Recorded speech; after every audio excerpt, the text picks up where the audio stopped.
The shot cracked against the stone canvas of the morning, a sharp, angry sound that ripped the dawn peace to shreds. It was followed, a breath later, by a woman's cry, a sound not of terror, but of frustrated fury, swallowed almost immediately by the vast, indifferent throat of Juniper Wash.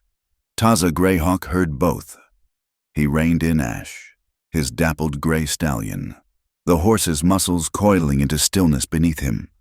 The animal was a ghost against the gray rock, his breath pluming in the chill air, a soft, rhythmic counterpoint to the sudden violence. Taza's own breathing was measured, slow. He wasn't a man given to haste.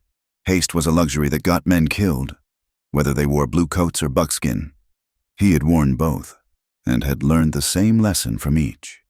His hand, resting lightly on the pommel of his saddle, was steady.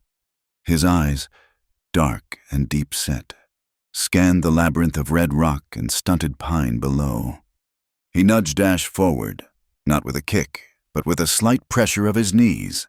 The horse responded instantly, picking his way through the dew-slicked branches of pinon pine, his hooves making almost no sound on the damp earth. Taza moved like water, flowing through the landscape, a part of it, not an intruder.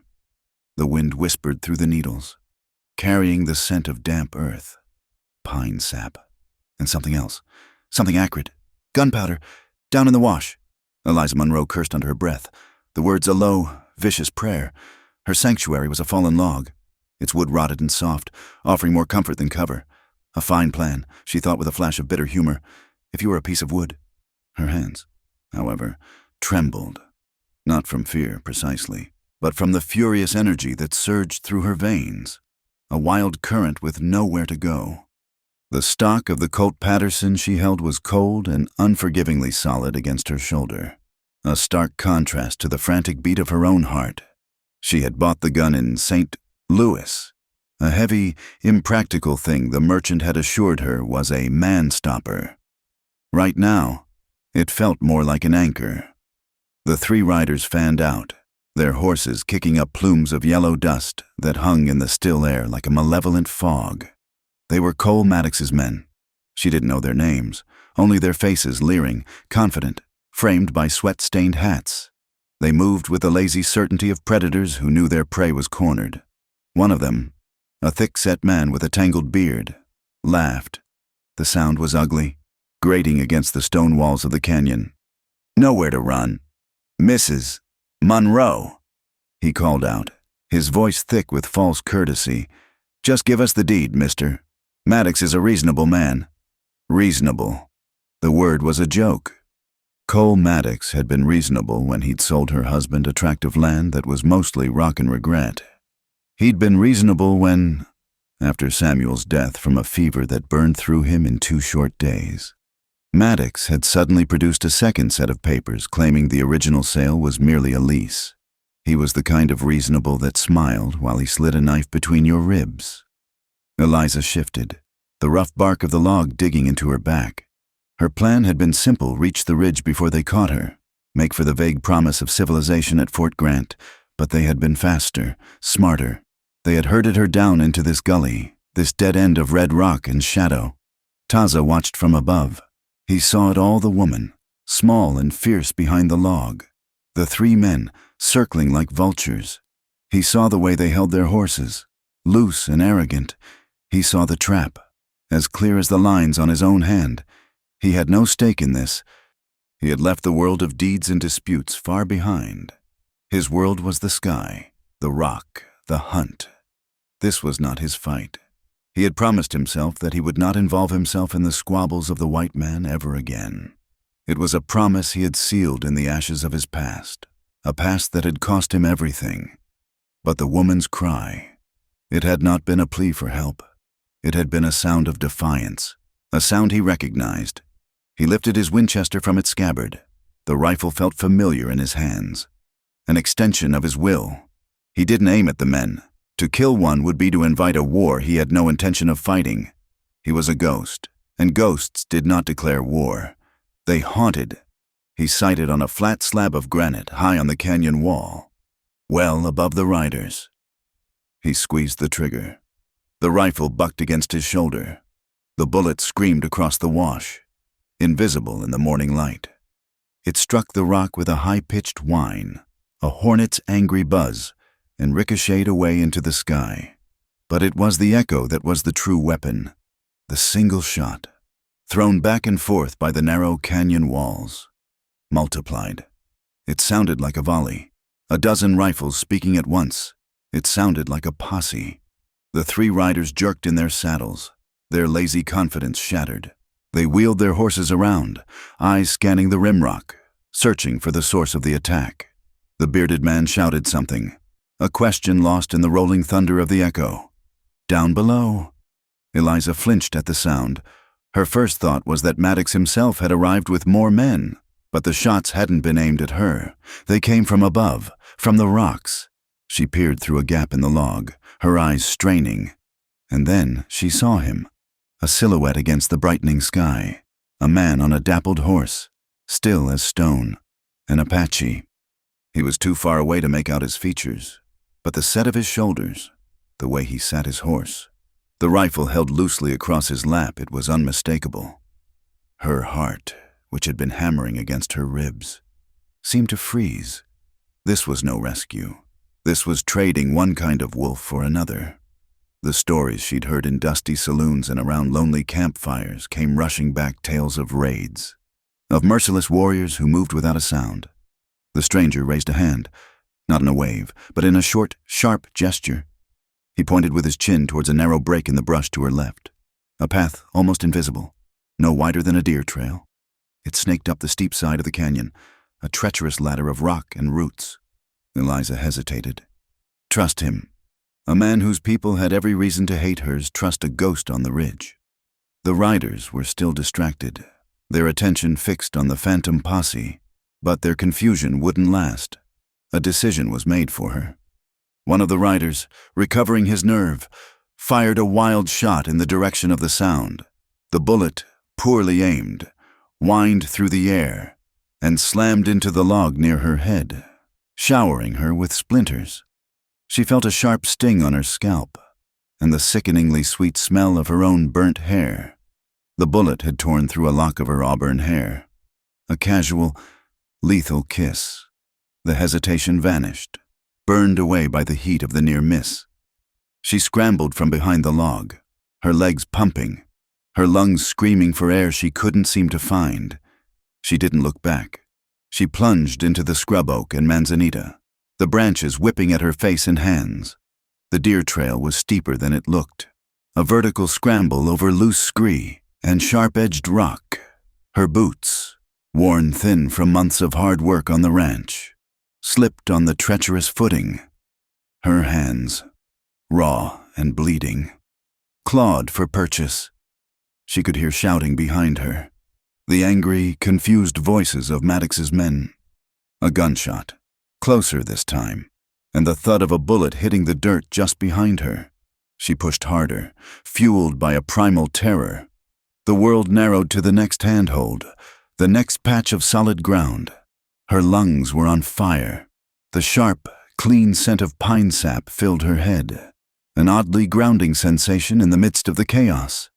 She risked a glance upward. The Apache was gone. For a heart-stopping moment, she thought he had abandoned her, that this was some cruel game. But then she saw him, further up the trail, waiting for her. He stood beside his horse, his face impassive, his presence a silent, urgent command. Keep moving. He watched her struggle, his expression unreadable. He could see the grit in her, the stubborn refusal to quit that kept her moving even as her body screamed in protest.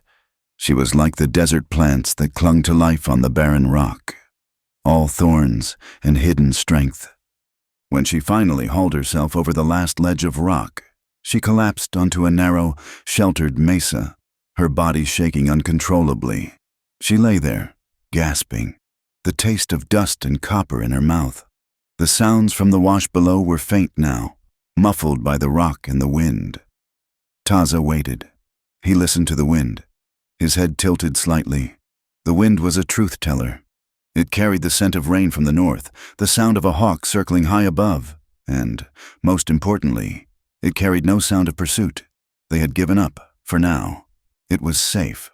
He walked over to where she lay. She pushed herself up onto her elbows, her hair a wild tangle around her face, her dress torn, her knuckles bloody, her eyes the color of a stormy sky, fixed on him, filled with a mixture of exhaustion, fear, and defiant suspicion. The silence stretched between them, thick with unspoken questions. He was the first to break it, his voice a low rasp, like stones rubbing together. He looked down at her, a lone figure against the vast, empty sky. A woman who should have been dead. He thought of the quiet of his mourning, the peace that had been shattered. He thought of the promise he had broken, a flicker of something annoyance, maybe, or a strange, unfamiliar humor crossed his face. Why? She finally managed to get out, her voice a raw whisper. Why did you save me? Taza looked away, his gaze sweeping across the horizon, as if searching for an answer in the distant mountains. He gave a slight shrug, a gesture so small it was almost imperceptible. Kept me from being bored. The words hung in the clean, cold air between them. It was a dry, brittle joke. A wall built of words to keep the world out, but in the quiet that followed, Eliza heard something else beneath the sarcasm. She heard the sound of a door, long sealed shut, creaking open just a crack. He let her not down, but sideways, along a path that seemed to exist only a few feet at a time. It was a trail etched into the cliff face, a thin ribbon of possibility between the sheer rock above and the dizzying drop below. Ash, the stallion, moved with the unnerving calm of a creature born to such heights, his hooves dislodging small pebbles that clattered into the abyss and were swallowed by silence. Eliza kept her eyes fixed on Taza's back. It was a broad, steady anchor in a world that had tilted on its axis. She didn't think about the men in the wash below. She didn't think about the deed to a ranch that was now little more than a piece of paper in the wind. She thought only of placing one foot in front of the other. The entrance was a fissure, a deep crack in the rock face hidden by a curtain of ancient, gnarled juniper. He pushed aside the branches and motioned her in. The air inside was cool and still, a sudden respite from the wind that scoured the cliffs. After a few feet, the passage opened into a small, sheltered bowl, a secret pocket in the heart of the mountain. And there, tucked against the back wall, almost a part of the rock itself, was a cabin. It was a low, rough-hewn structure, built of sun-bleached pine and chinked with mud. It seemed to have grown there rather than been built, its roof following the natural slope of the stone, a thin, almost invisible wisp of blue smoke coiled from a stone chimney, a single thread stitching the cabin to the sky. It was a place meant to be invisible, a den for a man who did not wish to be found. He tethered Ash in a small lean-to that smelled of horsehide and dry grass, then pushed open the heavy wooden door. The inside was one room, larger than it had seemed from the outside. The air was thick with the scent of bitter coffee, tanned leather, and the faint, clean smell of cedar. A simple cot lay against one wall, a folded blanket at its foot. A stone hearth, black with soot, dominated the opposite wall. On the packed earth floor, near the hearth, sat two hand drums, their rawhide heads stretched taut over hollowed cedar logs. It was a spare, monastic space, holding nothing that wasn't essential for survival. Eliza stood awkwardly in the center of the room, acutely aware of her torn dress and the grime on her hands. She felt like a stray cat brought in from a storm, dripping onto a clean floor. The silence was absolute, broken only by the sound of her own ragged breathing. "You should get warm," Taza said, his voice quiet. He gestured to the hearth, where a small bed of coals glowed a dull, angry red. A spark of her earlier defiance returned. She needed to do something, to reclaim some small piece of control. "I can do it." She knelt before the hearth, her hands clumsy as she arranged the kindling he had stacked nearby. She struck a match from a small tin on the mantel, but her hand trembled and the flame sputtered and died. She tried again, shielding the flame with her cupped hand, but a stray draft from the doorway snuffed it out. A wave of frustration, hot and sharp, brought tears to her eyes. She would not cry. Not here, not in front of him. He moved behind her. So silently she didn't realize he was there until his presence blocked the light from the door. He didn't speak. He simply knelt beside her. His body a solid wall against the draft. He reached past her, his long fingers gently adjusting the small pile of tinder. His hand brushed against hers, a touch as light as a moth's wing. Yet it sent a jolt through her entire body. It was not a gesture of intimacy, but of simple, practical instruction. "Less wind," he murmured, his voice close to her ear. This time, when she struck the match, the flame caught. It licked at the dry shavings, hesitated, then flared into life. A small, bright flower of orange and yellow. The fire crackled, devouring the kindling, and a wave of warmth washed over her face. She stayed kneeling for a long moment, watching the flames, grateful for the heat, for the simple, undeniable fact of its existence. He had already moved away, pouring grounds into a blackened coffee pot. The familiar, comforting ritual was a stark contrast to the violence of the morning. She watched him, studying him now in the growing light of the fire. His face, in profile, was all angles and planes, a face carved from the same red rock as the canyon. His black hair was tied back with a simple leather thong. He moved with an economy of motion, a quiet efficiency that seemed to be a part of his very being. "You're Apache?" she asked, the question coming out more bluntly than she intended. He didn't turn from his task. "Half the army thinks so," he said, his voice flat, uninflected. It was an answer that was not an answer, a carefully constructed wall. It told her nothing and everything.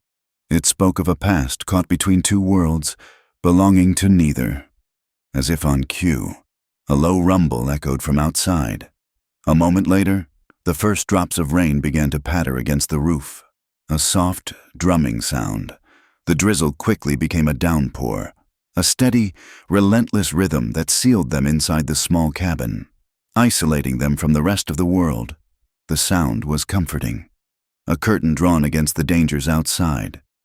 Taza took 2 battered tin mugs from a shelf and poured the coffee.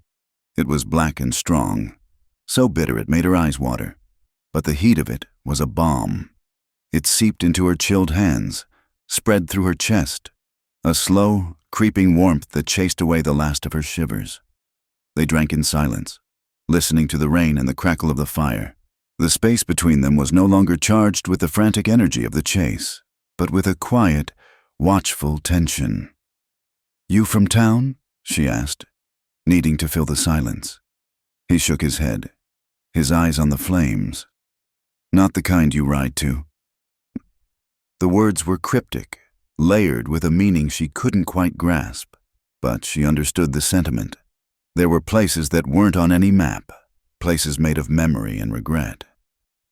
"And you?" he asked, turning his dark eyes on her. It was the first time he had asked her a question, the first sign of any curiosity about her. She looked down into her mug, at the dark liquid swirling within. "I used to be," she said, her voice barely a whisper. "A place called the Redwater Ranch. It was like an empty bottle now." She hadn't meant to use his own kind of language, his own brand of sparse, metaphorical truth, but the words came out on their own. A corner of his mouth twitched, a flicker of movement so brief she might have imagined it. He gave a single, almost imperceptible nod. He understood. And in that moment of shared understanding, a strange thing happened. Eliza felt a smile touch her own lips. It was a small, fragile thing, as thin and uncertain as the first wisp of smoke from the fire. But it was real. It was the first genuine smile she had felt in months, perhaps since Samuel's death. It felt foreign on her face, like a muscle she hadn't used in a very long time. It was as thin as smoke and as real as smoke. He saw it.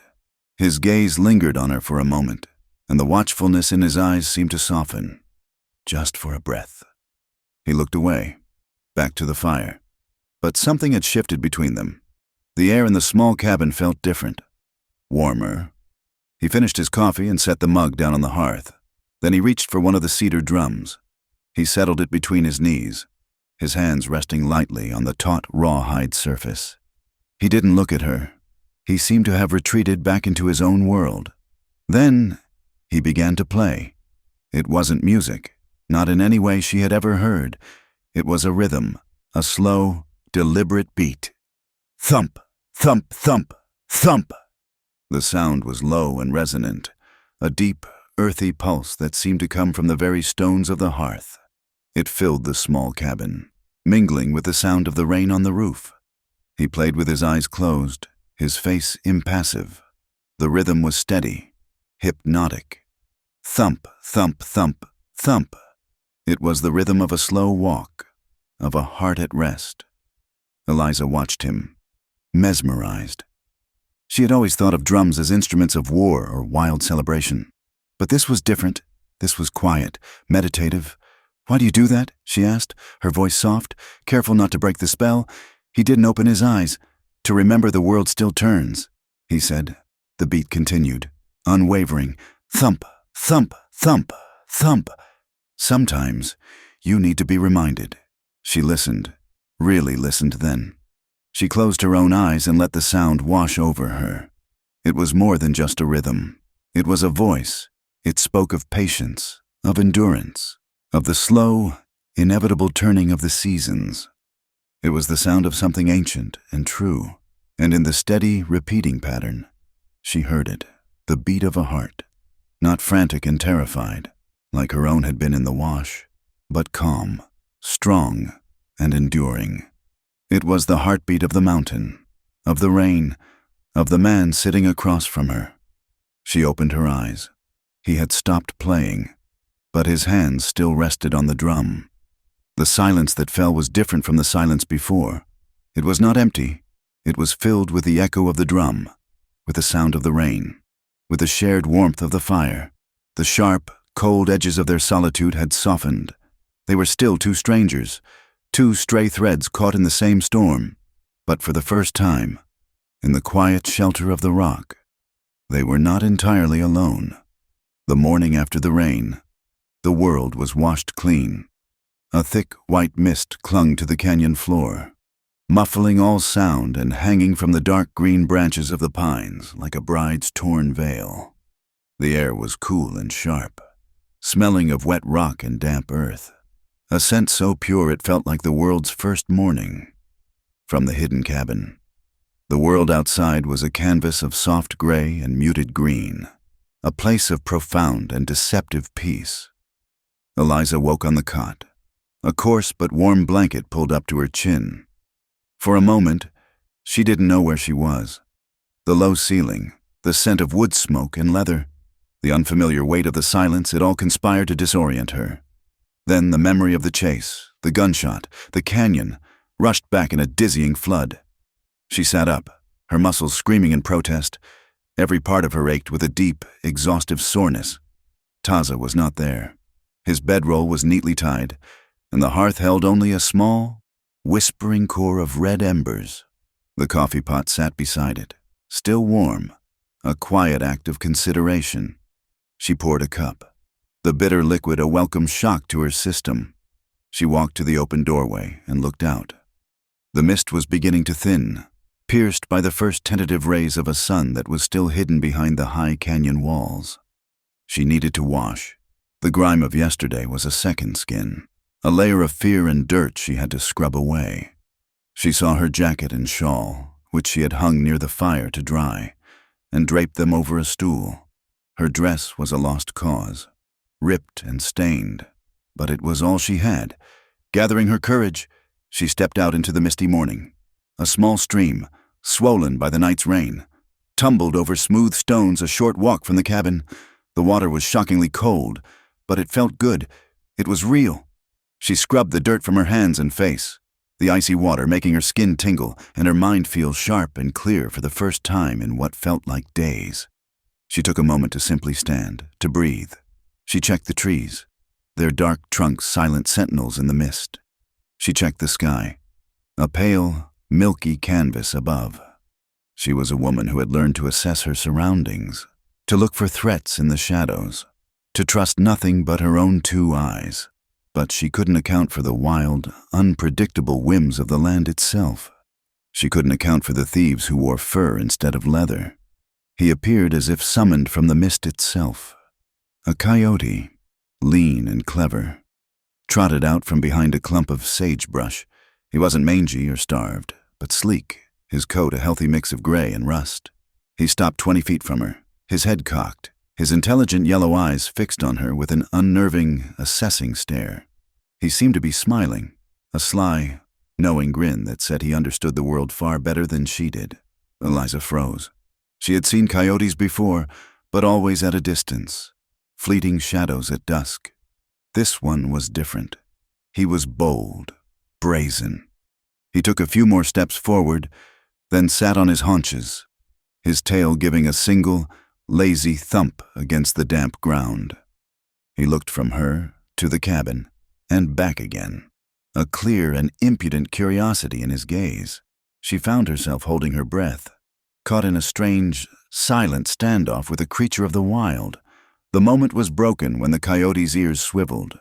He looked past her, towards the cabin, and then, with a speed that was startling, he darted forward, not towards her, but towards the stool where she had left her things. In a flash of gray fur, he snatched the bundle in his jaws, her dry wool jacket and the shawl her mother had woven for her years ago. He looked back at her, the bundle held proudly, a trophy from his daring raid. The yellow eyes seemed to sparkle with mischief. For a second, Eliza was too stunned to react.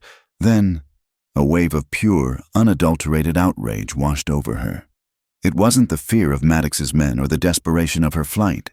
It was the simple, infuriating injustice of being robbed by a wild dog. No. The cry was torn from her throat, sharp and loud, echoing in the quiet morning air. "You give that back." The coyote, unperturbed, gave a little shake of his head as if to settle his prize more firmly in his mouth, and trotted off, disappearing back into the mist as quickly as he had appeared. Just then, Taza emerged from the trees, a brace of rabbits slung over his shoulder. He stopped dead, taking in the scene Eliza standing by the stream, her hands on her hips, her face a mask of furious disbelief, staring into the empty mist. He looked at the empty stool, then back at her, and then he laughed. It was not a small chuckle or a dry, ironic sound.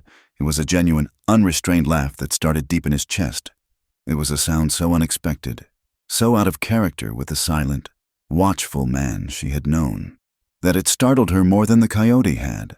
The sound was rich and warm, and it seemed to chase away the last of the morning's chill. Her anger, already simmering, boiled over. She whirled on him, her eyes flashing. "It's not funny." "It is," he said, the laughter still shaking his shoulders. "From where I'm standing. That was my only jacket, and my shawl." She pointed an accusatory finger in the direction the coyote had gone. That thief stole them." "He is a thief," Taza agreed, his voice still laced with amusement. "A very good one." "Well, don't just stand there laughing. Get them back." He raised an eyebrow. A slow, deliberate movement. "You want me to fight a coyote for your clothes?" "Yes," she insisted, her frustration making her voice shrill. "Go get them." He sighed, a long, theatrical sound, and slung the rabbits from his shoulder. He unhooked a small leather pouch from his belt and took out a piece of dried meat. He looked at her, the hint of a smile still playing on his lips. "I will negotiate with the thief." He moved off into the mist, following the faint tracks the coyote had left in the damp earth. Eliza stood by the stream, fuming, torn between indignation and a reluctant, grudging sense of the absurdity of it all. A few minutes later, she heard Taza's voice, low and calm, not speaking words, but making a soft, coaxing sound. It was followed by a sharp, happy yip from the coyote. She followed the sounds and found them in a small clearing. The coyote was there, her jacket and shawl lying in a muddy heap on the ground. Taza was holding out the piece of jerky, and the coyote was performing an elaborate, playful dance, bowing and wagging his tail, before finally snatching the treat and vanishing back into the wilderness. Taza picked up the clothes. They were damp, smeared with mud. and smelled distinctly of wild animal. He held them out to her, his face a mask of solemn gravity that was completely undermined by the dancing light in his eyes. "The thief offers his apologies," he said. "He says it was a misunderstanding." Eliza looked at her ruined jacket. She looked at the mud stains on his buckskin leggings and the fresh scratches on his forearm where a thorny branch had snagged him during the negotiation. She looked at his face, at the rare, open humor that softened its hard lines. And she began to laugh. It started as a small giggle, but it quickly grew into a full-blown, helpless laugh, the kind that makes your sides ache and tears stream from your eyes. It was a laugh of frustration, of absurdity, of the sheer, overwhelming relief of being alive. Taza watched her, and his own smile returned, wider this time, and the sound of their shared laughter filled the misty clearing, a fragile, human sound in the vast, indifferent wild. "Turn around," she said finally, wiping the tears from her eyes with the back of her hand. She gestured with her head towards the muddy, torn dress she was wearing. The need to change, to be clean, was suddenly overwhelming. He started to turn, then paused, a mischievous glint in his eye. "Afraid I'll steal it again." The retort was so quick, so unexpected, that it took her breath away.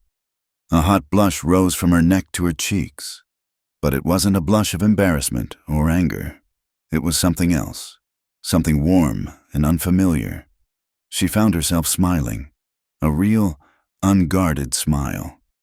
He turned his back, giving her the privacy she needed, and she quickly changed, the rough, muddy wool of her jacket a strange but welcome comfort. That afternoon, as the sun finally burned through the mist and warmed the red rock, a comfortable quiet settled between them. Taza sat on the step of the cabin, a small, sharp knife made of bone in his hand. He had taken a scrap of thick leather from a pouch and was carving it with slow, patient strokes. Eliza sat nearby, mending the tear in her dress with a needle and thread from her small satchel, her fingers moving with practiced skill. She watched his hands as he worked. They were strong, capable hands, calloused from work and weather, yet they moved with a surprising delicacy. He was carving a shape into the leather, shaving away thin curls with the bone blade. Slowly, an image began to emerge. A head with a long, sharp snout and pointed ears, yellow eyes, full of clever, knowing mischief. A coyote. He worked for over an hour, the only sound the soft scrape of bone against leather and the hum of insects in the warm air. When he was finished, he had carved a perfect miniature replica of the morning's thief. He bored a small hole in the top and threaded a thin leather cord through it, creating a simple pendant. He held it out to her. The carved coyote head lay in his palm, a small, tangible piece of the morning's strange events. "For you," he said, his voice quiet. He didn't meet her eyes, focusing instead on the small object in his hand. To remember. Today the fool was him. Tomorrow, it could be me. Eliza reached out and took it. The leather was smooth and cool against her skin. She looked at the tiny, intricate details of the carving, at the way he had captured the animal's sly, intelligent spirit. It was more than just a piece of carved leather. It was a memory, a joke shared, a moment of warmth in the cold, hard landscape of her life. It was a souvenir from a day that had started in fear and ended in laughter. She looped the cord around her neck, tucking the small coyote head beneath the collar of her dress. It rested against her skin, a small, secret weight. An invisible thread had been spun between them, as thin as a wisp of morning mist, but as strong as the leather from which it was made. The easy laughter of the morning faded with the light. Evening came to the high canyon not as a gentle dusk, but as a slow, deep pour of shadow that filled the spaces between the rocks, turning the world to shades of indigo and charcoal. Inside the cabin, the fire was the only sun, a living, breathing heart of warmth and light that pushed the darkness back to the corners of the room. The air was still, layered with the familiar scents of coffee, pine smoke, and now, the faint, waxy smell of warmed leather. Eliza sat on a low stool, the mended tear in her dress a neat, tight seam under her fingers. The silence was no longer the tense, watchful quiet of their first hours together. It was a comfortable wait, a shared space that didn't need to be filled with noise, but it was a space that invited reflection. And her thoughts, unbidden, drifted back to the place she had fled. "Redwater," she said, her voice low, the name a strange ghost on her tongue. That was its name. The ranch. Taza sat cross-legged on the floor, his back against the stone of the hearth. The firelight played across the sharp lines of his face, making the shadows deep. In his hands was a length of leather, a broken bridle strap from Ash's tack. He was working a fine awl through the tough hide, his movements economical and precise. He didn't look up, but she knew he was listening. His stillness was a form of attention. "Samuel, my husband, he bought it believing in the water," she continued, her gaze fixed on the dancing flames. "He saw the creek that ran through it and thought it was a promise, but the land was thirsty, and the promises were thin." She paused, remembering the endless work. "For the first year, it was just us against the weeds and the debt. We pulled rock from the soil until our hands bled. We dug post holes in ground so hard it felt like we were trying to bury a fence in solid iron." She held up her hands, turning them over in the firelight. They were not the soft, delicate hands of the woman she had once been in St. Louis. The palms were calloused, the fingers strong and capable. "My hands don't shake when I hold a gun," she said, a flicker of grim pride in her voice. "They learned their steadiness from a hammer, from the pull of a rope when a calf was being born stubborn. Samuel used to say I was more stubborn than any mule he'd ever met." At the mention of her husband's name, Taza's hands paused in their work for a single, fractional beat. Then they all pushed through the leather with a soft, decisive pop. He began threading a thin strip of sinew through the hole, his head bent, his focus absolute. He said nothing when she finally spoke the word that had been hanging in the air between them. "When the fever took him, I became a widow, and the land just went on being thirsty." The word widow seemed to be absorbed by the quiet of the room. Taza's fingers did not falter. He pulled the sinew tight, his knuckles brushing against the rough leather. His silence was not empty. It was heavy, weighted with something she couldn't name. It was the silence of a man who knew the shape of loss and had no cheap words to offer. He finished one stitch, then another, his movements a slow, steady rhythm. The fire crackled, spitting a small ember onto the hearthstone. Finally, he spoke, his voice a low rasp, still not looking at her. "I stood on the wrong side of the river for a long time," he said. The words were simple, but they carried the weight of a lifetime. Wore a blue coat, listened to men who spoke with forked tongues and carried flags. He pulled the stitch tight, his movements suddenly sharp, angry. They made promises, a promise of a piece of paper that said a man could be safe, could be something other than what he was born. He fell silent again, his jaw tight. Eliza watched him, her own breath caught in her chest. This was a different kind of confession, a wound far deeper than the simple hardship she had described. "The promise was a lie," he said, the words bitten off. His voice grew thick, a hoarse, nasal sound of grief held down for too long. "It cost more than land. It cost a wife who laughed like the sound of water over stones. It cost a son who was just learning to walk." He stopped. The raw pain in his voice was so profound, so absolute, that it filled the small cabin, leaving no room for air. Eliza felt a powerful, instinctive urge to reach out, to offer some human comfort, but she knew that to touch him now would be a trespass. Her hand rose, then stopped, and her fingers came to rest on the rough wooden surface of the stool she sat on. She gripped it hard, the solid feel of the wood a small anchor in the sudden, deep well of his sorrow. She did not touch him. She touched the wood, a silent testament of shared, unbridgeable pain. After a long moment, she reached up to the hollow of her throat. Her fingers found the small, cool shape of the locket she always wore. With a quiet click, she opened it.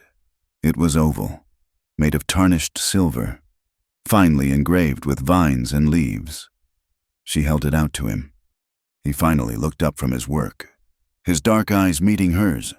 He saw the locket, and then he looked closer. He saw that it was empty. The two small frames, meant to hold the faces of loved ones, were hollow. "The picture," she said, her voice barely a whisper, "was buried with the person." It seemed wrong to keep a ghost in a silver box. It was a gesture of profound, sorrowful honesty, an admission that her emptiness mirrored his.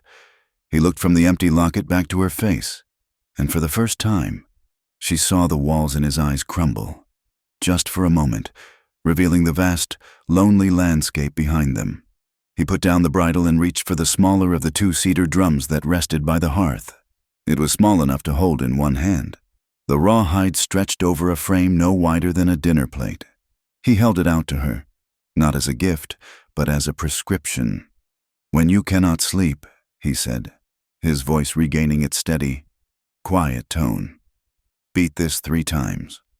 The sound reminds your heart what it is supposed to do." She took the drum. It was light, yet felt solid, real. The wood was smooth and warm from the fire. Hesitantly, she tapped the center of it with her fingertips. Just once. The sound that came from it was not loud, but it was deep and round, a soft, resonant thump that seemed to vibrate in the bones of her hand. It sounded, she thought, like a smooth, wet pebble dropped into a deep, still well. She tapped it again, twice more, creating a simple, 3-beat rhythm that echoed the steady pulse inside her own chest. A new kind of silence settled, one made of shared vulnerabilities. She looked at this man who had saved her, this man who lived like a ghost in the heart of the mountains. And she had to ask, "Why do you live alone?" He picked up the bridle again, testing the strength of his repair. "Because people talk a lot," he said, his voice flat and final. "And shoot fast." It was a simple, brutal summary of the world they both knew. A world of quick judgments and quicker violence. He looked at her then, his gaze direct, searching. "You lost everything. Maddox wants to kill you for a piece of paper. Why do you still believe in anything?" Eliza thought for a moment, the small drum resting in her lap. She thought of the weeds, the stubborn rock, the endless thirst of the land at Redwater. She thought of her own refusal to break, to give in, to let Maddox have the last word. "Because being stubborn," she said, meeting his gaze without flinching, "is its own kind of courage." At that exact moment, a log in the fire shifted. A pocket of sap exploded with a sharp crack, sending a shower of bright orange sparks into the air. One of them, a glowing ember, landed on the sleeve of Taza's buckskin shirt. Without thinking, driven by pure instinct, Eliza lunged forward. Her fingers brushed against his arm, sweeping the hot ash away before it could burn through the hide. It was the briefest of touches, the rough texture of the worn leather, the solid muscle of his forearm beneath it, the fleeting, electric warmth of his skin. Her hand recoiled as if burned. He flinched, not from the heat, but from the contact. They both froze. The space between them suddenly charged, alive with the silent, startling shock of that simple, accidental touch. The moment stretched, held in the flickering firelight. It was a touch that lasted only a second, but its echo resonated in the quiet cabin. A silent, unspoken acknowledgement of the fragile, human connection being forged between them in the embers of their shared pasts. Dawn did not arrive. A pale, sterile gray seeped into the canyon, a false light that held no warmth. With it came a smell on the wind, something that pricked the senses and set the nerves on edge. Taza was awake before the light, his body attuned to the rhythms of the wild, and he knew this smell. It was the scent of a distant fire, but it was not the clean, fragrant smoke of pine or cedar. It was the greasy, acrid smell of a camp that had burned through the night, a fire kept large and careless by men who did not respect the quiet of the land. It was the smell of men who were coming. He moved from his bedroll in a single, fluid motion, a shadow detaching itself from the other shadows in the cabin. Eliza was still asleep on the cot, her face softened in rest. the small leather coyote resting on the blanket over her chest. He did not wake her, not yet. He took up his Winchester and a battered brass spyglass and slipped out the door, melting into the pre-dawn gloom. The air outside was cold and still. The birds that usually sang to the coming light were silent, a listening quiet that was more unnerving than any sound. Taza scaled the rock face behind the cabin with the ease of a lizard, his hands and feet finding holds that seemed invisible. From a high, narrow ledge, he had a clear view of the winding southern approach to the canyon system. He raised the spyglass, the old, scratched lens clouding his vision for a moment before he found his focus. They were small at this distance, dark figures on horseback moving at a steady, purposeful pace. 4 of them. One rode slightly ahead, his posture arrogant even from a mile away. Taza held the glass steady, watching them, reading their formation. They were not hunters. They were not prospectors. They rode like men who were following a trail, confident of their destination. They were coming here. He slid back down the rock face and entered the cabin as silently as he had left. The soft click of the door closing was enough to wake Eliza. She sat up instantly, her hand flying to her throat, her eyes wide and alert in the dim light. The fear was back, a cold ghost she had almost forgotten in the warmth of the previous day. "They're coming," Taza said. There was no alarm in his voice, only a flat statement of fact. "From the south, 4 riders." Eliza swung her legs off the cot, her feet finding the cold earth floor. "Maddox?" The name was a harsh whisper. "The one in the lead sits a horse like he owns the ground it walks on," Taza said, his eyes meeting hers. It was all the confirmation she needed. Cole Maddox, the man who had sold her husband a dream and then, when Samuel was in the ground, had tried to steal it back. The man whose greed had poisoned every well, soured every patch of good grass on the Redwater. She had thought, for one brief day, that she had escaped him. But men like Maddox did not let go. Their pride was as vast and as barren as the lands they coveted. "We have to run," she said, her voice tight, urgent. "We can go north, through the passes." "No," Taza cut her off, his voice firm. "We run now. We leave a trail a blind man could follow on a moonless night. They'll ride us down before we clear the first ridge." He walked to the hearth and nudged the embers with the toe of his boot, his gaze distant, calculating. "We stay, and we bite the hand that reaches for us." The finality in his tone sent a chill down her spine that had nothing to do with the morning air. This was no longer a game of escape. It was a siege. The tiny cabin, which had felt like a sanctuary, suddenly seemed like a trap. He began to move, every action deliberate, purposeful. He went to a small, carved wooden box tucked away on a high shelf. From it, he took a long, thin cord of woven material that looked like a dark, waxed string. A fuse. He then went to the pile of firewood stacked just inside the door. Much of it was still damp from the rain, not yet ready to burn. He worked quickly, his long fingers expertly weaving the fuse in and among the damp logs, concealing it, burying a line of black powder deep within the pile. He left a single, short end of the fuse protruding from the bottom, almost invisible against the dark bark. "What are you doing?" Eliza asked, her voice hushed. "Cole Maddox wants to burn us out," Taza said without looking up. "A man who wants to burn a house should be swallowed by the fire first." The cold, brutal logic of it was terrifying. He was turning their most vulnerable point, the wooden cabin, into a weapon. He straightened up, his work done. Now. He looked at her, his eyes dark and serious. "The door is the only way in that a horse can see. The window in the back is for rats." He pointed. "You take the window. I take the door. Nothing comes through." He handed her the Colt Patterson she had carried, along with a pouch of cartridges. "You know how to load this." "Samuel showed me," she said, her voice a little shaky. "But I'm slow." "Then we practice," he said simply. Speed is life. For the next hour, as the gray light outside slowly brightened, the tiny cabin was filled with the sounds of industry, a grim preparation for war. Eliza sat on the stool, her hands that had so recently mended her dress now working the mechanism of the heavy revolver. Click, click, whir. Open the loading gate, slide a cartridge in, rotate the cylinder. Click, another cartridge. Her hands, already calloused from the ranch work, fumbled at first, the lead and brass feeling clumsy and alien. But Taza was a patient teacher. He showed her how to hold the cartridges, how to use the weight of the gun to her advantage, how to feel the cylinder lock into place without looking. Slowly, her movements became less hesitant, more certain. The actions became a rhythm, a grim catechism of survival.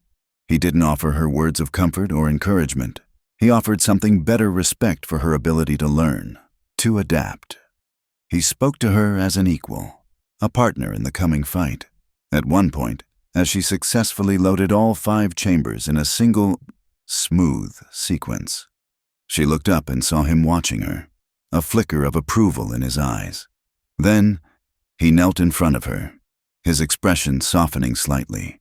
He could see the tension in her shoulders, the fear that lay just beneath the surface of her concentration. "Eliza," he said, and the sound of her own name in his quiet voice was a strange, intimate thing. "When they come, do not think of it as shooting a man. A man has a mother, a home, a story. What is coming has none of that." He leaned closer, his voice dropping to a near whisper, hypnotic and calm. "You think of them as shadows that have forgotten their way back to the light. Your job is to send them back into the darkness where they belong. That is all." The words were chilling, yet strangely comforting. He was giving her a shield, not for her body, but for her soul. He was giving her a way to do what must be done without shattering into 1,000 pieces. She looked at this quiet, dangerous man, who spoke of killing with the detached poetry of a philosopher, and she nodded, a single, sharp dip of her chin. She understood. They made their final preparations. The single, heavy table in the center of the room was dragged against the wall next to the door. It was made of thick, rough-hewn planks of pine, heavy and solid, tipped on its side. It created a small, fortified wall. Taza used his knife to carve a small hole in one of the planks, a narrow slit just big enough to aim a rifle through, a firing hole, as narrow as the eye of a needle. The light outside was growing stronger. The sun was cresting the eastern ridge. They would be here soon. The waiting was the hardest part. The silence in the cabin stretched thin, vibrating with a high, taut energy. Eliza took her position by the small rear window, the loaded Colt resting on the sill. Taza knelt behind the overturned table, his Winchester resting in the narrow slit, his body perfectly still. He reached for the small hand drum she had used the night before. He placed it on the floor beside him. The instrument of peace, of remembering, was about to become an instrument of war. He tapped it once, twice, 3 times. Thump, thump, thump. A pause that stretched for a single, long heartbeat. Then 2 more beats, sharp and final. Thump, thump. The drum's voice had changed. The slow, meditative rhythm that had lulled her to sleep, the rhythm of a heart at rest, was gone. This new rhythm was a command. It was a signal. 3 beats for the enemy, a breath for themselves, 2 beats for the hammers to fall. He looked over at her, his eyes locking with hers across the small, shadowed space. He repeated the pattern, his fingers barely seeming to move. Thump, thump, thump. Pause. Thump, thump. It meant, they are here. It meant, wait. It meant, get ready. The world outside the cabin was a place of shouted commands and the nervous stomp of horses. The one called Maddox was directing his men, his voice a confident, ugly sound that scraped against the rock walls. They were taking their time, enjoying the certainty of the trap. Inside, the silence was a coiled spring, a living thing made of held breath and the frantic beating of 2 hearts. The first bullet punched through the wall like a hard-driven nail.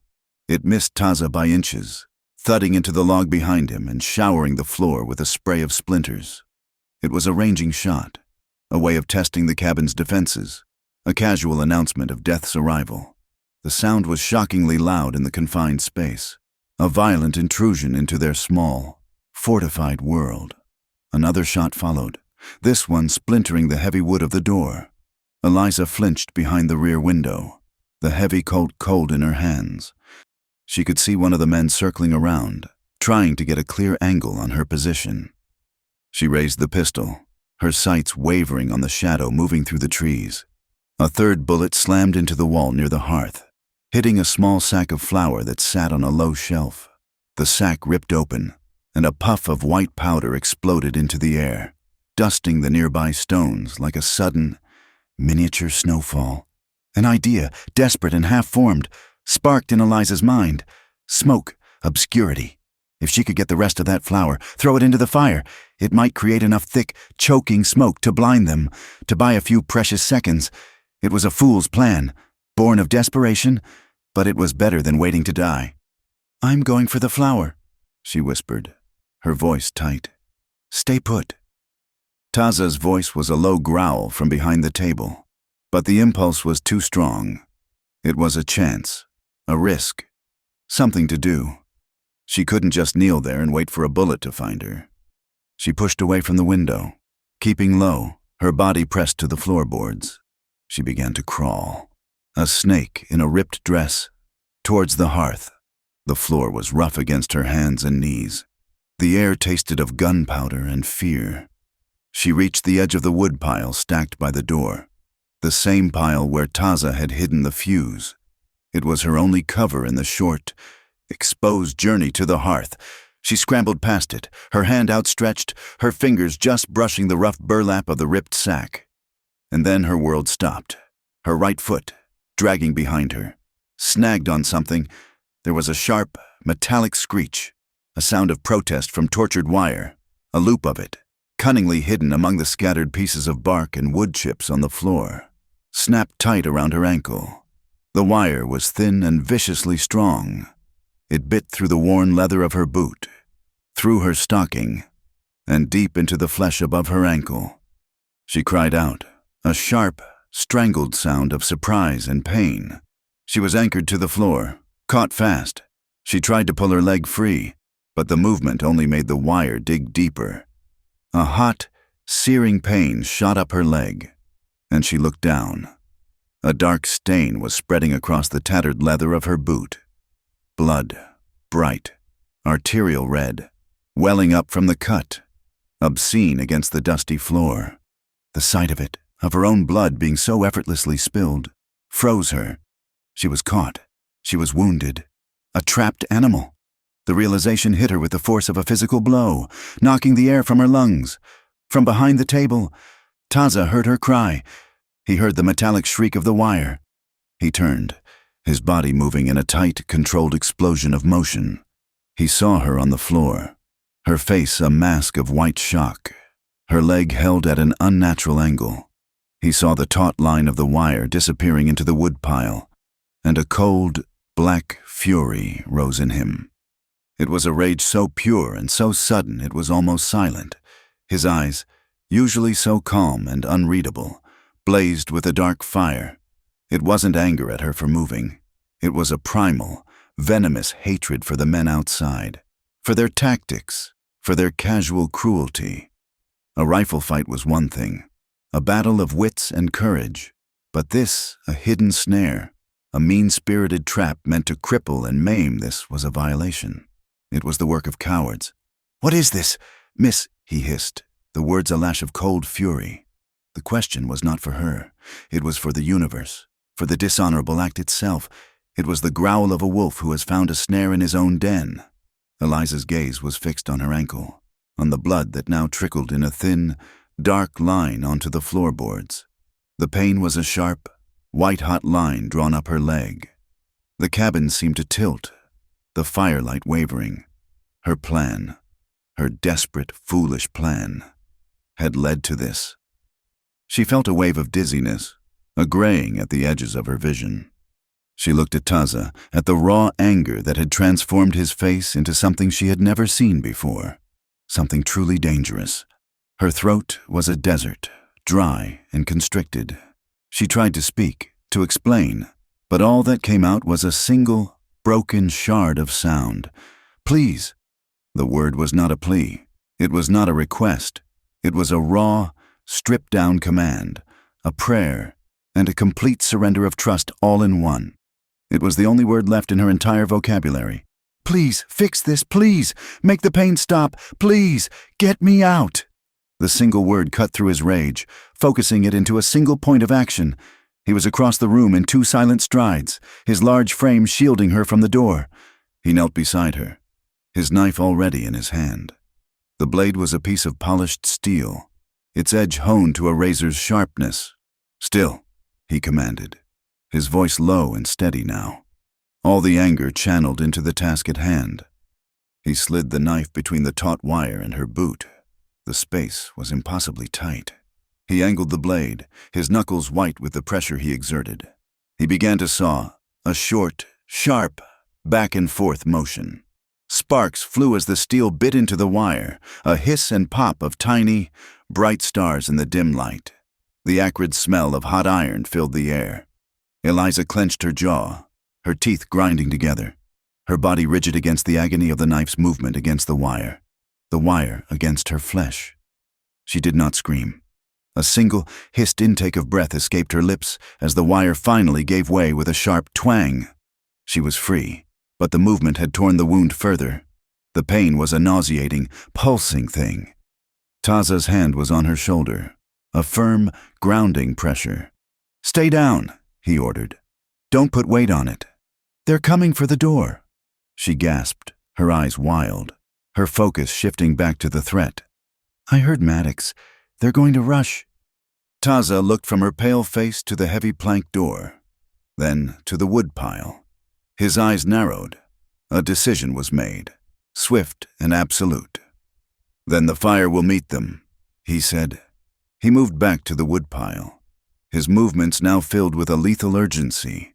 He found the short end of the fuse he had hidden earlier.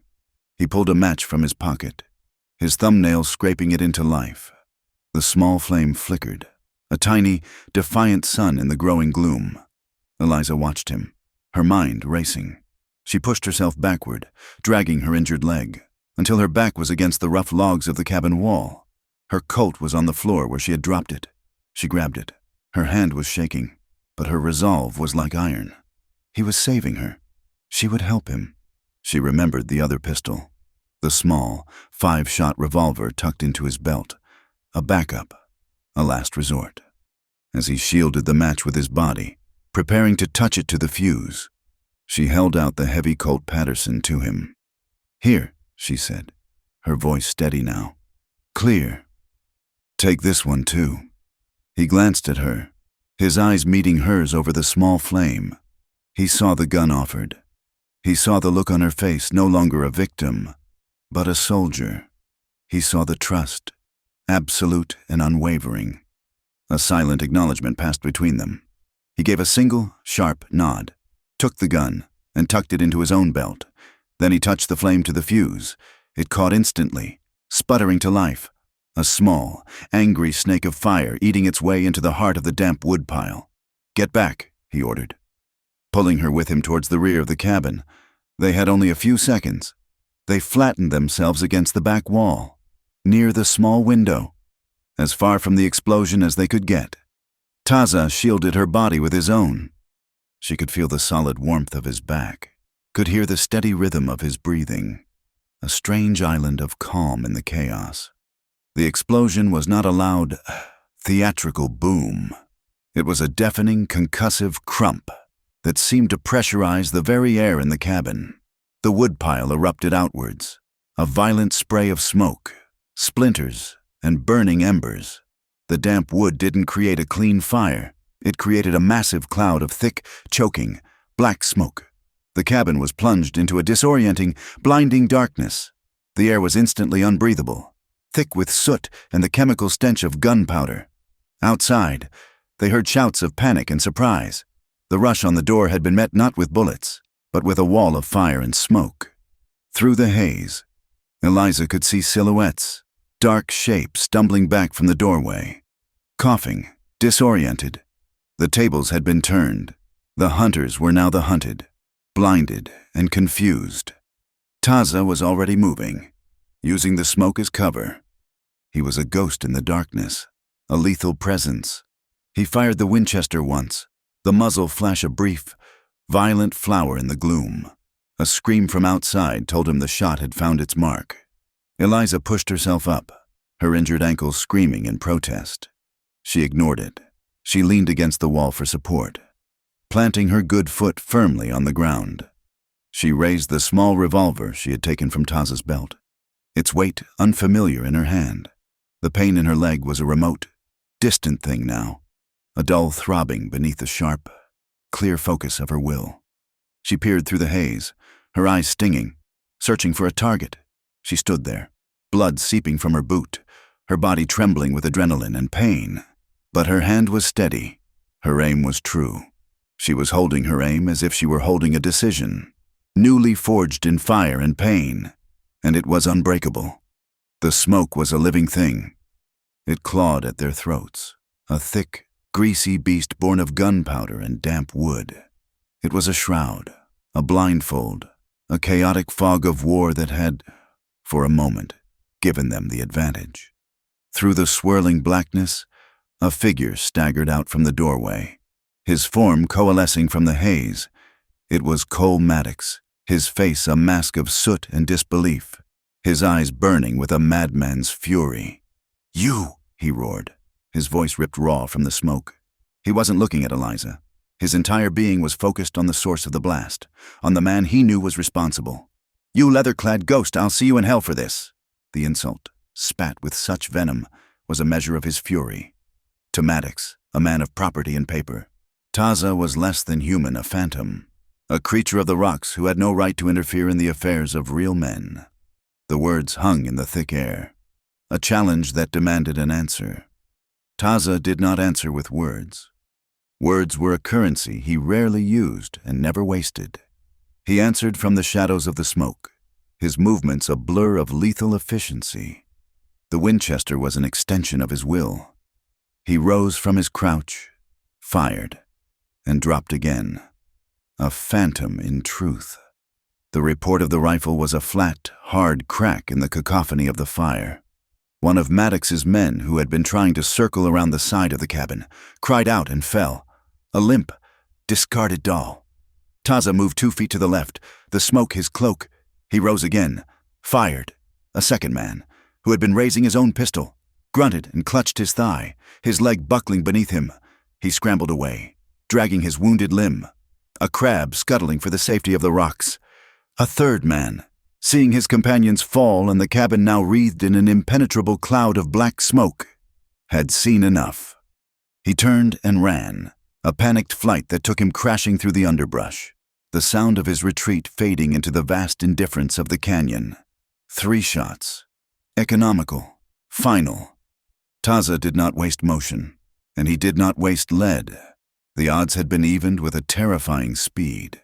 But the fire, their chaotic ally, was a fickle friend. A sudden gust of wind funneled down the narrow canyon, swirled around the cabin. It caught the embers from the explosion and flung them upward. The dry, sun-baked shingles of the roof, untouched by the previous night's rain, caught a spark, then another. A small tongue of orange flame licked at the edge of the roof, tasted the dry pine, and liked what it tasted. In seconds, the fire began to spread, a hungry red line crawling towards the sky.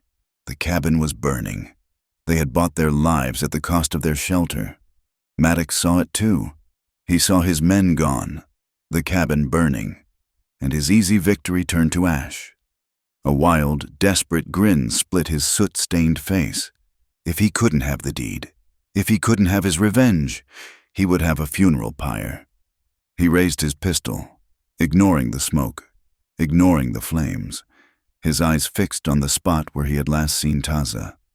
Eliza saw it all from her position near the back wall. The world seemed to slow down, each detail etched with a crystalline clarity. She saw the madness in Maddox's eyes. She saw the deliberate way he cocked the hammer of his revolver. She saw the black, unblinking eye of the muzzle as it began to level. She didn't think. She acted. She raised the small revolver Taza had given her, both hands gripping the butt to steady it. The pain in her ankle was a distant, throbbing drumbeat, a rhythm beneath the wild symphony of the fire. She lined up the sights on the center of Maddox's chest. She pulled the trigger. The gun kicked in her hand, the recoil surprisingly sharp. The shot went wide. It wasn't a miss, not entirely. The bullet tore through the brim of Maddox's hat, sending it spinning from his head. The impact, the sheer surprise of being shot at from a direction he hadn't expected, was enough. It broke his concentration, made him flinch. His own shot went wild, burying itself harmlessly in the dirt floor of the cabin. For a heartbeat, the world fell silent again. Maddox stood frozen, a look of stunned disbelief on his face. Taza materialized from the smoke beside Eliza, his Winchester held at the ready. He looked at the hat lying on the ground, a neat hole punched through the felt. He looked at Eliza, her face grim, her knuckles white as she gripped the revolver. A ghost of a smile touched his lips, a fleeting expression of dark, grudging admiration. "Remind me," he said, his voice a low rumble beside her ear. "Never to argue with you." Eliza didn't take her eyes off Maddox. She could feel the heat of the fire on her back, a terrifying warmth that was growing with each passing second. "Remind me," she shot back, her voice tight and breathless. "Not to trust your plans completely." The banter was insane, a shard of dark humor in the midst of a battle for their lives. But it was a lifeline, a cord of shared defiance that bound them together, a refusal to be reduced to mere shooting machines. The moment was shattered by another gunshot.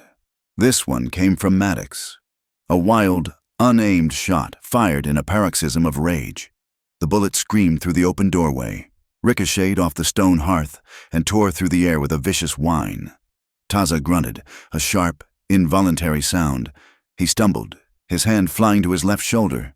Eliza's head snapped towards him. A dark, wet stain was blossoming on the shoulder of his buckskin shirt. Blood. She could see it even in the dim, smoky light, a spreading flower of crimson. "You're hit," she breathed, her heart lurching into her throat. "It's nothing," he said, the words a harsh rasp. He straightened, his face pale beneath its layer of grime, but his eyes were still clear, still focused. The lie was so blatant, so obviously intended to keep her from panicking, that it terrified her more than the truth would have. Maddox saw it. He saw Taza stumble. He saw the blood. He saw his chance. With a final, guttural roar, he charged, throwing himself through the doorway. His pistol held in front of him like a spearhead. He was no longer a tactician, no longer a man. He was a beast, driven by a single, primal instinct to kill. Taza tried to raise the Winchester, but his left arm wouldn't obey. The movement was slow, clumsy. He wasn't going to be fast enough. Eliza moved without conscious thought. Her body, her instincts, took over. She grabbed the front of Taza's shirt with her left hand and pulled him down, out of the line of fire, her own body twisting to shield him. With her right hand, she reached across his body and snatched the heavy Colt Patterson from his belt, the gun she had given him, the gun she knew how to use. She came up on one knee, ignoring the searing agony in her ankle. Maddox filled her vision, a giant of smoke and fury, his face contorted into a mask of hate. She pointed the gun and pulled the trigger. The heavy Colt roared, the sound a definitive, final thunderclap that seemed to suck all the other noise from the world. Cole Maddox stopped. He seemed to hang in the air for a long moment, a look of profound, almost comical surprise on his face. He looked down at his chest, as if trying to understand what had just happened. Then his eyes rolled back in his head, and he fell. He did not crumple. He fell like a dead tree, a single, solid timber that crashed to the ground with a heavy, final thud. Silence. The world outside was utterly still. The remaining henchmen had vanished into the forest. The only sounds were the hungry crackle of the flames devouring the dry pine of the roof, and the frantic, syncopated rhythm of their own hearts beating a testament to their survival. The fire was roaring now, a furnace that was rapidly consuming their small sanctuary. They had to get out. Taza staggered to his feet, his face beaded with sweat, his left arm hanging uselessly at his side. Eliza scrambled to her good foot, biting back a cry as a wave of blackness threatened to overwhelm her. She ripped a long strip from the hem of her already tattered dress and pressed the makeshift bandage hard against his shoulder, trying to staunch the bleeding. Her hands were shaking, but her actions were firm. "We have to go," he said, his voice strained. She looked at him, at the blood on her hands, at the flames licking the walls of the cabin that had saved them. She looked at his face, pale and tight with pain, and a sudden fierce wave of terror washed over her, a terror far greater than anything she had felt facing Maddox's gun. It was the fear of being alone again. "If you leave me," she said, her voice trembling with a desperate, ragged intensity, "I will hate this whole sky." It was a strange, broken promise, a threat, a plea. It was everything she couldn't say, packed into one fierce, defiant sentence. Taza looked at her, his dark eyes searching her face. Through the pain, a slow, tired smile touched his lips. It was a smile of pure exhaustion, of shared survival, of a truth that had been forged between them in smoke and blood. "Then I'll stay," he said, his voice a low, rough promise. The fire died as the sun rose, its angry roar diminishing to a sullen hiss and then a mournful silence. What was left of the cabin was a blackened skeleton, a rib cage of charred logs open to a sky that was now a pitiless, indifferent blue. The smell of wet ash and pine sap, a scent of death and life commingled, clung to everything. The morning light felt like an intruder, illuminating the wreckage of the battle with a clarity that was almost cruel. The body of Cole Maddox lay where it had fallen, a final, graceless punctuation mark to a story of greed. They were sitting by the stream when they heard the horses, 2 riders, moving at a slow, deliberate pace, not with the urgency of a threat, but with the weary inevitability of consequence. One wore the tarnished silver star of a sheriff, the other, older, his face a roadmap of sun-etched lines, wore the black coat of a preacher. The column of smoke had been their summons, a funeral pyre that had announced itself to the surrounding country. The sheriff, a man named Brody, with tired eyes and a drooping mustache, dismounted without a word. He looked at Taza, his shoulder crudely bandaged. He looked at Eliza, her face smudged with soot, a bloody tear in her dress near her ankle. Standing with a rifle held loosely but ready in her hands, he looked at the dead man by the cabin's ruined doorway. Then his gaze swept the scene, his eyes missing nothing. He was a man who read stories written in gunpowder and blood. He walked the perimeter, his boots crunching on the burnt ground. He noted the positions of the other fallen men, the pattern of the bullet holes in the remaining logs. He saw the frayed end of the wire trap near the doorway, and he knelt, tracing its path to the loop that lay discarded on the floor, dark and stiff with Eliza's blood. He picked it up, examined it, and then dropped it with a small, disgusted flick of his wrist. The evidence was speaking, and it was telling a clear, ugly story. The preacher, Reverend Miller, had come to Eliza. He did not ask what had happened. He looked at her eyes, saw the exhaustion and the fierce, unyielding core of will that had kept her standing. He offered her a canteen of water, a simple, human gesture that was more profound than any prayer. Eventually, the sheriff finished his silent inventory. He came back to where they stood. He did not draw his weapon. He simply pushed his hat back on his head. "Cole Maddox," he said.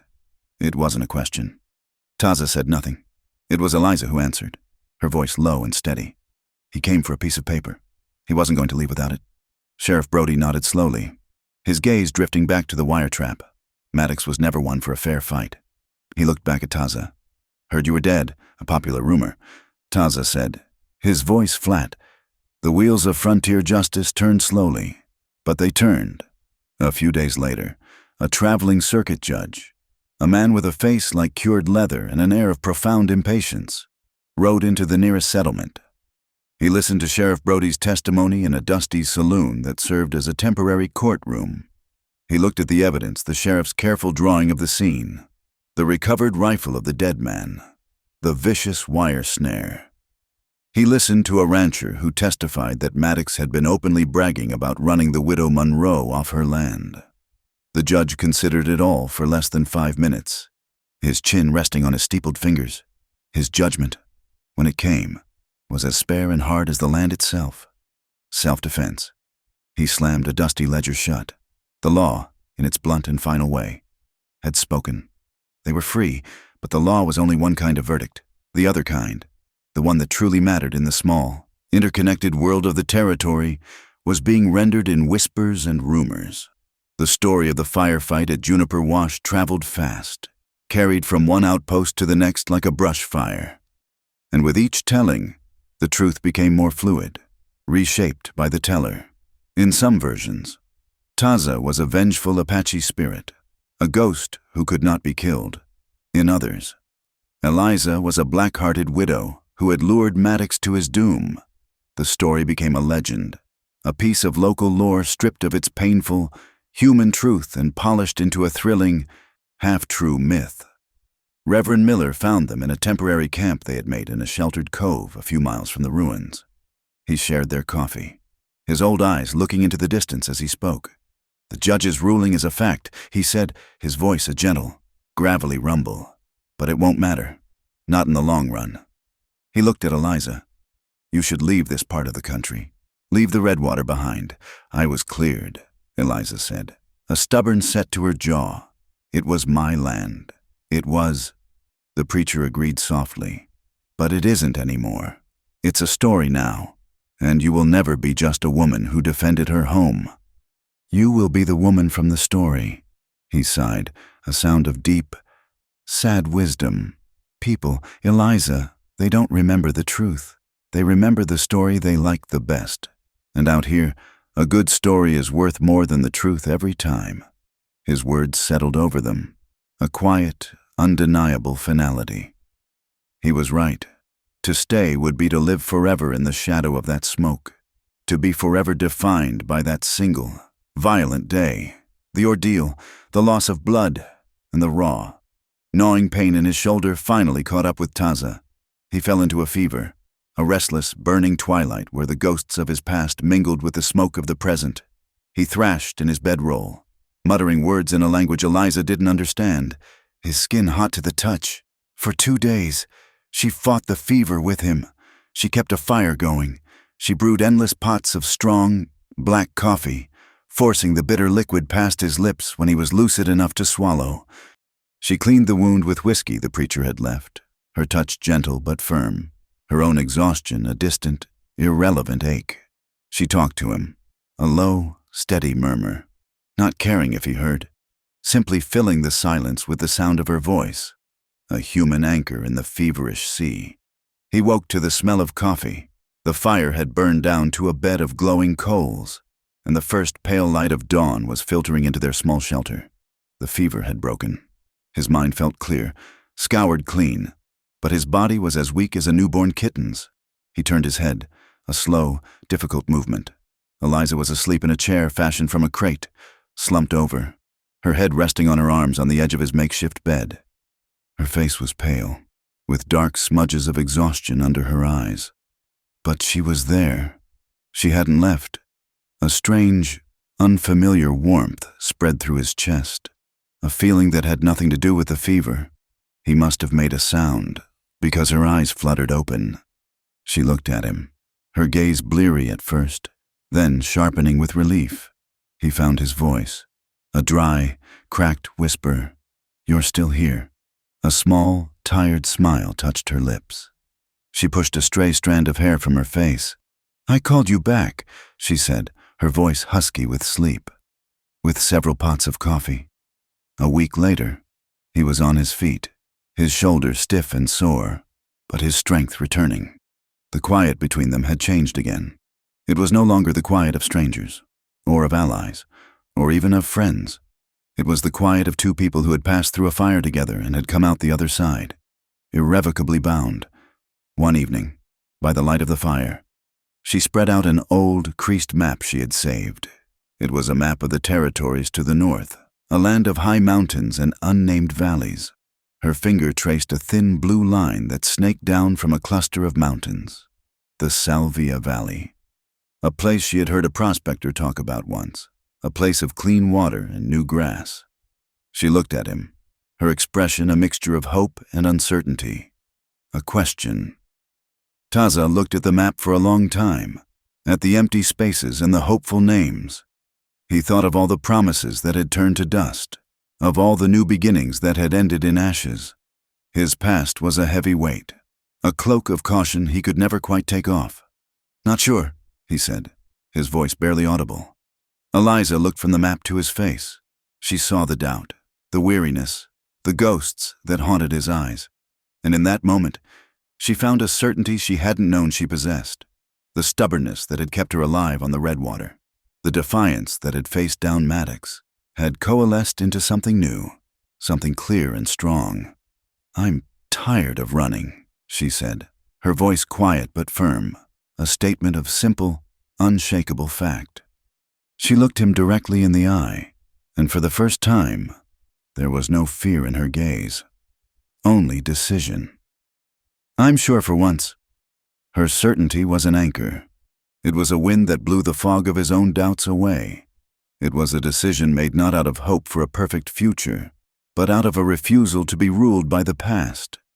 The decision settled between them, as real and solid as the ground beneath their feet, a change as definite as the wind swinging to a new direction.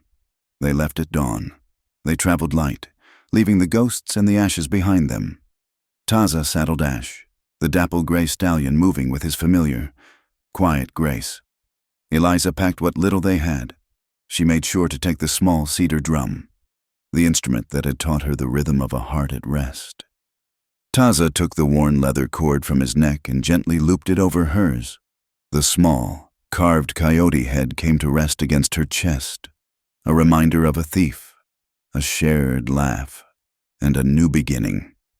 They rode north, into the pale light of a new day. They did not look back. They rode north for weeks, a slow pilgrimage into a new geography of hope. The land changed, growing greener, the harsh red rock giving way to rolling hills and valleys thick with aspen and pine. They spoke little, their communication a language of shared glances, of small gestures, him pointing out a deer trail, her offering him the last of the coffee. They were two people moving as one, their shared past a silent, invisible tether between them. They found it on an evening when the sky was the color of a fresh bruise, purple and gold and tender, the Salvia Mesa Valley. It wasn't a grand, sweeping vista, but a small, perfect bowl carved by a creek that ran clear and fast over stones that shone like polished silver. The soil was black and rich, smelling of life and damp earth. A stand of tall pines stood on the far ridge like silent watchmen, their dark forms a promise of shelter and timber. The air was clean, tasting of sage and cold water. It was a place that had not yet been spoiled by bad promises or stained with blood. It was a place to begin. The work of building was a new kind of rhythm, a new kind of drumbeat. It was a rhythm of sweat and muscle, of shared labor under a wide, open sky. Taza moved with the quiet power and efficiency she had come to know, his axe biting deep into the pine, each stroke precise and sure. He felled the trees, stripped the branches, and squared the logs, his body a study in controlled strength. The rhythmic rasp of his two-man saw was the valley's new heartbeat, a sound of creation that echoed from the rock walls from dawn until dusk. Eliza found her own role. Her hands, once accustomed to the hammer and rope of the Redwater Ranch, were just as sure here. She learned to notch the logs, to drive the wooden pegs with a steady, unerring aim. Her hammer strokes were a counterpoint to his saw, a sharp, decisive rhythm that spoke of her own stubborn will. They worked in a comfortable, practiced silence, each anticipating the other's needs, their movements a dance of shared purpose. The walls rose slowly, one log at a time, a testament to their combined effort. The first argument, when it came, was not about anything important. It was about the porch. It should face south, Taza said, sighting along a line he had stretched between two stakes. For the winter sun, the warmth. Eliza stood with her hands on her hips, a smudge of pine sap on her cheek. It should face the stream, she countered, her voice firm. For the sound, for the view of the aspens in the morning. Warmth is practical, he said, his voice flat, as if that ended the discussion. The sound of water is necessary, she retorted, just as certain. They stood there. Two immovable objects. The half-finished cabin a testament to their ability to work together. Their disagreement a reminder of the two separate, stubborn worlds they had come from. He was a man who thought in terms of survival, of the hard, practical realities of sun and shadow. She was a woman who, having survived, was now determined to find a small piece of beauty in the world, to listen to the music of the water. They argued for the better part of an afternoon, their voices sharp, their wills clashing. Finally, exhausted and getting nowhere, Taza drove his axe into a nearby stump and walked away to check on the horses. Eliza sat on a pile of wood shavings, her anger slowly giving way to a grudging sense of the absurdity of it all. He came back as the sun was setting, the sky turning a soft, rosy pink. He didn't speak. He simply picked up his axe, pulled the stakes from the ground, and began to lay out a new set of lines. He was marking out a porch that wrapped around the corner of the cabin, a porch that faced both south, for his son, and east, towards her stream. An L-shaped porch. It was a structure born of a compromise, a shape made of stubbornness and a quiet, unvoiced affection. He didn't say he was sorry. She didn't say thank you. They simply picked up their tools and went back to work. The silent agreement a foundation far stronger than the stones they laid for the pillars. Winter came early. A soft, white blanket that settled over the valley one night and did not leave. The world shrank, enclosed by the falling snow. Their small cabin the only point of color and warmth in a vast, monochrome landscape. The days grew short, the nights long. The sound of the stream was muffled by the snow, and a profound, cathedral-like quiet descended. They were utterly, completely alone.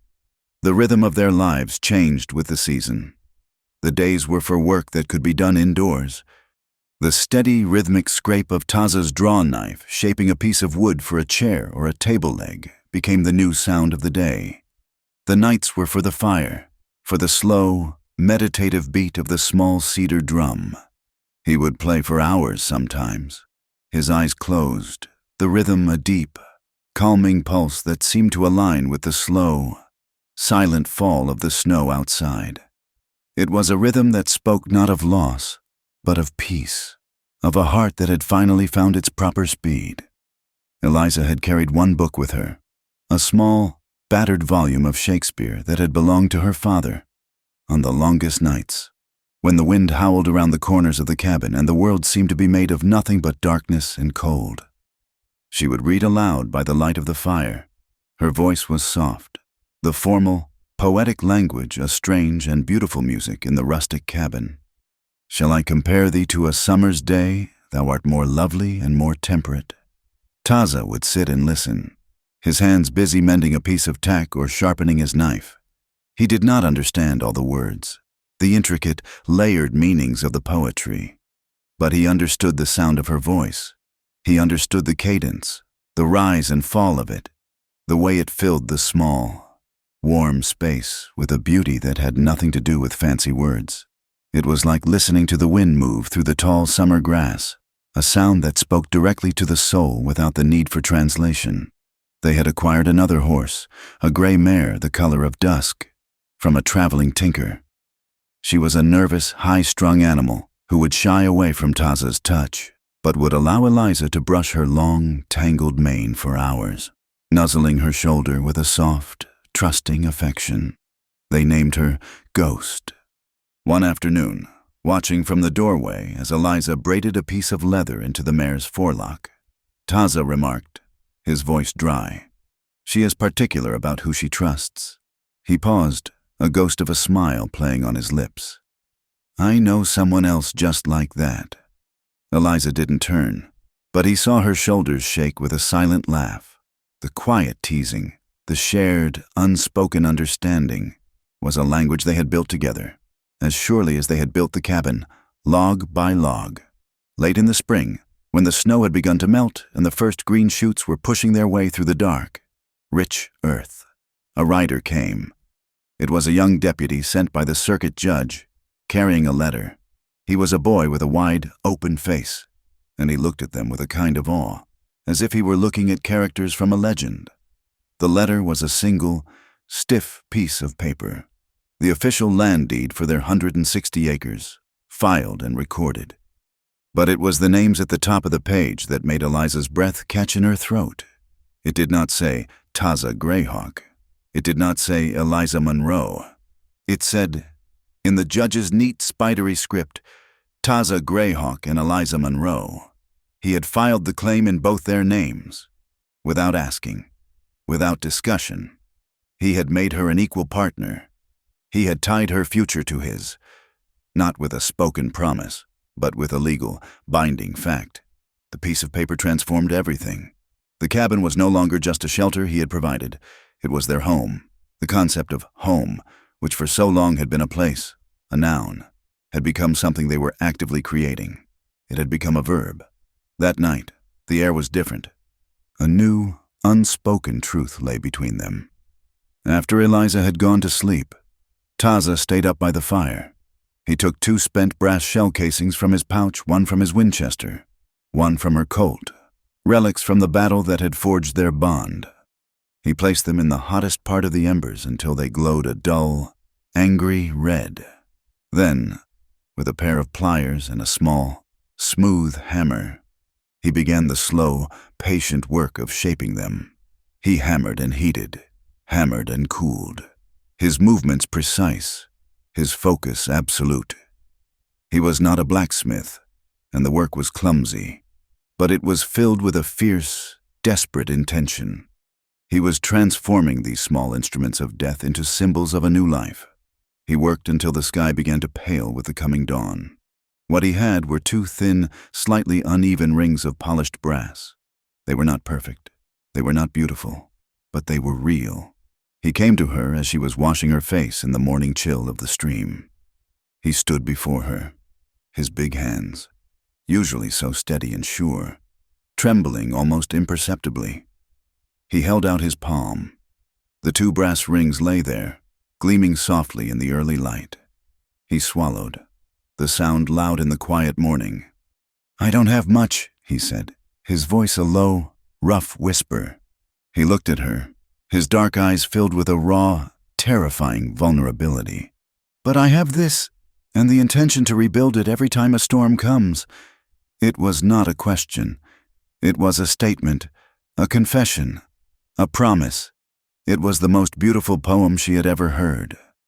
Tears welled in Eliza's eyes, hot and sudden. They were not tears of sorrow or of fear. They were tears of a profound, overwhelming relief, of a joy so deep it was almost painful.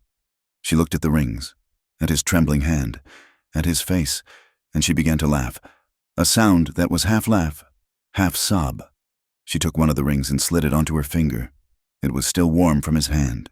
She took the other and, taking his hand in hers, slid it onto his. "I'm already staying," she said, her voice thick with tears, but her gaze was clear and steady.